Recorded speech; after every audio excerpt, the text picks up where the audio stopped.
Back in July, TF2 updated. You could now get 100 people in one server. So I got 100 people in one server. Back then, I initially started out by renting from enterprise server hosts, which was a bad idea. The problem was that they expect you to be an actual business, so people looking to run websites and not, video games. So the servers they offer are tailored towards having lots of CPU cores, rather than having fast but less CPU cores. If you have a really popular website, it's like having lots of people with one item lining up. So you open more cashiers, get more CPU cores to handle the traffic. TF2 is like one guy who has a ton of stuff.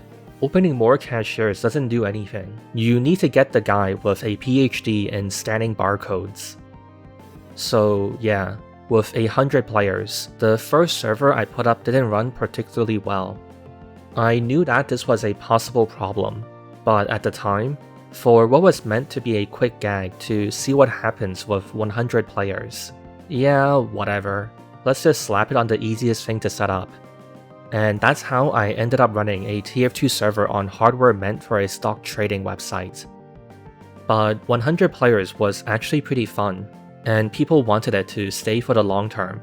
So there are two big problems I now need to solve: the lag and the object limit.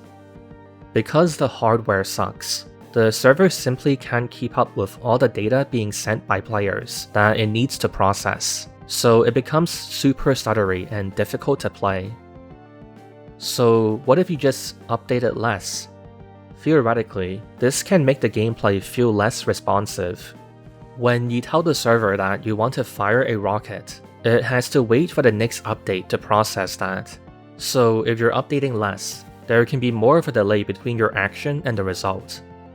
But from testing this trade-off, people are actually pretty lenient about it. Stock TF2 and casual runs at 66 update rate. We tried going as low as 10, and people didn't mind. So lowering the update rate enough for the server's hardware to keep up is one possible solution to the lag problem. Another thing I tried was a complete physics engine replacement. Somehow. The physics engine used in Horizon Forbidden West was made open source on GitHub called Jolt Physics. Someone else then came along and ported it to work in Source 1 games for the Portal 2 mod, Desolation. That then got cleaned up for use in TF2, and here we are. In theory, it can massively improve server performance by optimizing physics calculations on projectiles, which, safe to say, is not a negligible chunk of what the server has to process. And for the most part, it works great, though from testing, we found 3 major bugs. You couldn't use pickups. Collision with props had problems.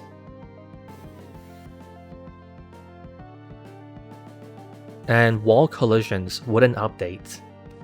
On Hydro, the map randomizes itself by enabling or disabling certain walls. The problem was that the physics engine wouldn't acknowledge that, so your pipes would bounce off the air. The engine was patched to fix these issues. Props worked better and the air stopped reflecting projectiles. Pickups were fixed, though it came at the cost of breaking portals, which is fine, since portals aren't relevant for TF2, so they can stay broken. But we still ended up not using the new physics engine. I had 3 problems with it. Pipe physics are a bit too noticeably different.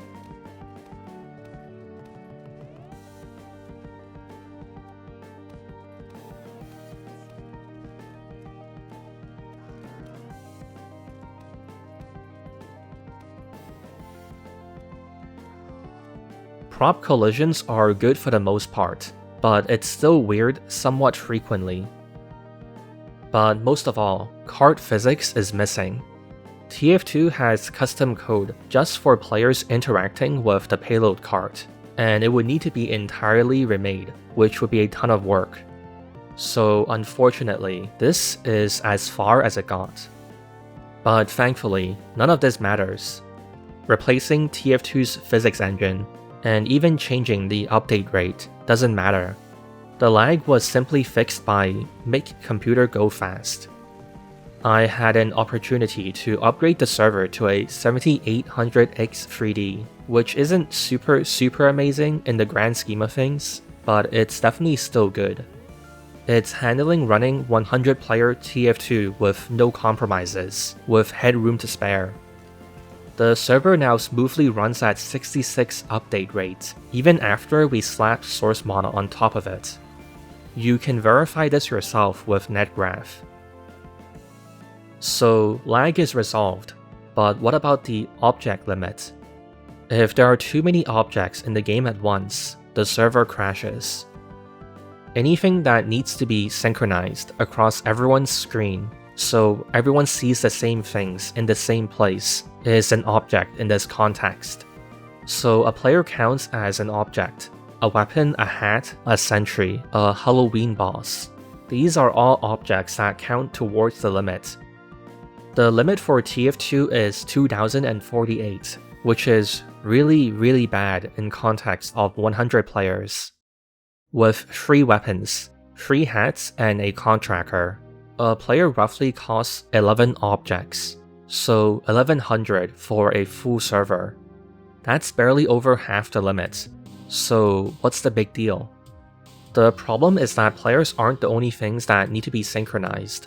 If a door is triggered, the server needs to send out an update. If the boss is running around, the server needs to update you on where it is and where it's going. The map itself has a cost. On Barn Blitz, with 100 players, 3 hats and a contractor, we're already at 1873. Each player just needs to fire 2 pipes and the server is done for. So yeah, we need to cut down on as many objects as we can. The first step is obviously to remove hats, but even this has nuance. You would think that you just detect when a player spawns, then delete all their cosmetics, but the hats would still exist for 1 frame, and if a lot of people died at once, a respawn wave could very feasibly spike the object count enough to crash the server before you have time to delete them all. So how do you solve this?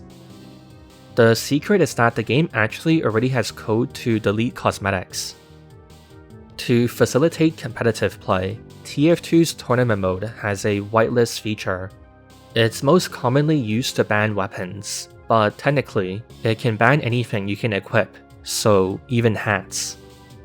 This method of removing objects is way better because it intercepts the object before creation, so they don't exist for even 1 frame. So we hijack this function to work outside of tournament mode. Next, cleaning up the map. You wanna guess how much of the object limit is tied up into fort just for decorative ropes? 115. But it really depends on the map.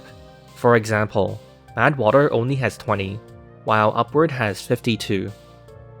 Other stuff we clean up are these minor light blows that take up an object.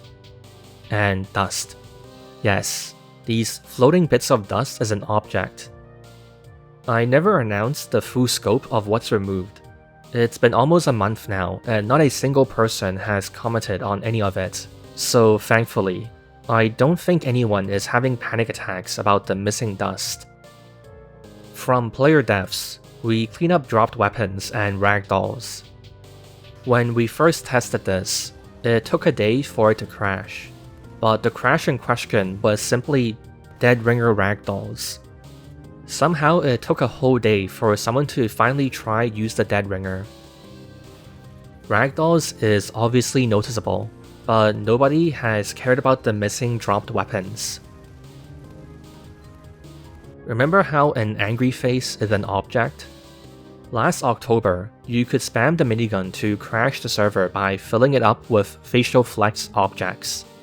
We made an angry face object babysitter to make sure they're removed quickly, so we don't crash if everyone on the server somehow decided to use a voice command at the same time. The babysitter also needs to be aware of taunts, since they use the same system. If you remove the object for a looping taunt, they break. So we whitelist any looping taunts. And for the absolute worst case disasters, we made a fire extinguisher. It monitors the object limit, and if we're in danger, tries to put out the fire.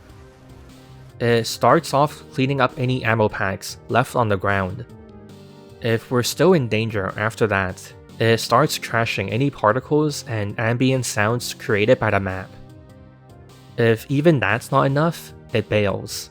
We block any non-essential objects from spawning, and switch maps.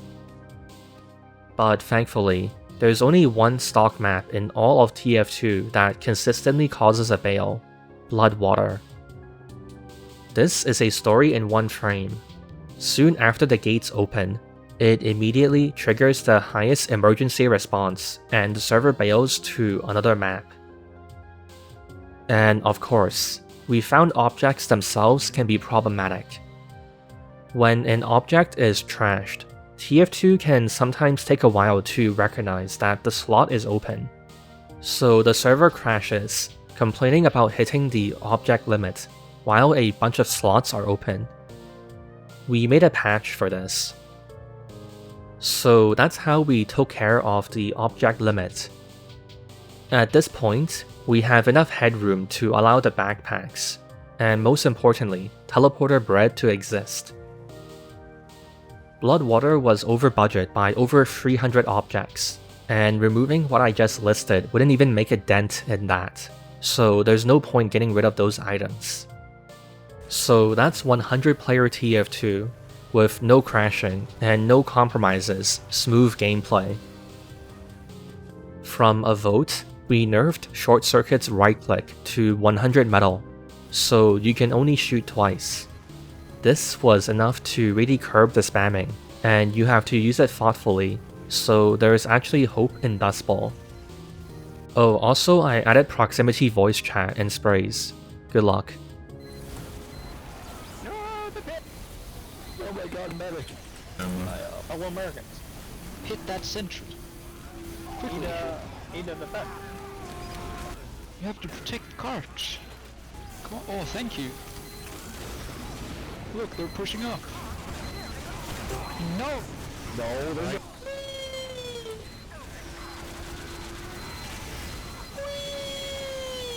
The server will be up as long as people play it, cause, yeah, it's 200 a month.